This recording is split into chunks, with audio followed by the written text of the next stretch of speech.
Hi, and welcome to art class with Mr. Darby. Today we're going to be doing woodwork, wood burning actually, and we're going to draw a little and then we're going to wood burn into this cedar chest that's behind me right here.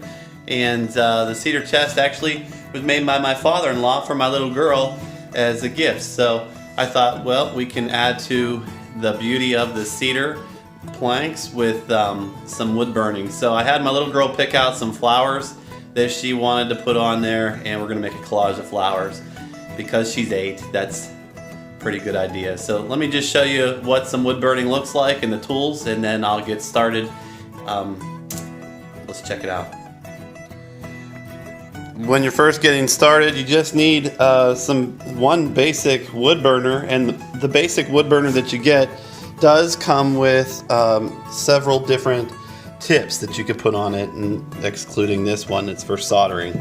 Alright, so you have these different tips for different shapes, and the different shapes will help you when you're trying to shade while you're burning the wood. So I always actually take the box that the wood burner comes in and I cut it and I tape it inside the wood burner box so that I know which tips should be in there.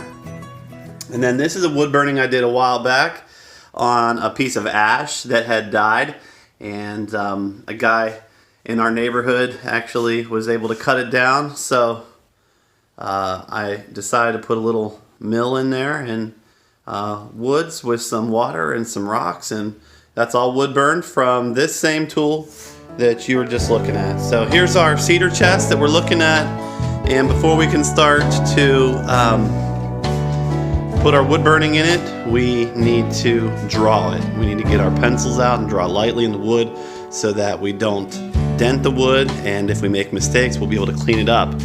The handles are also made out of wood, but I believe that it's actually red oak, it's not cedar. The goal here is to put flowers on the top corner, wrap it over the top edge, bring it around the sides, and kind of have it spread out on both sides.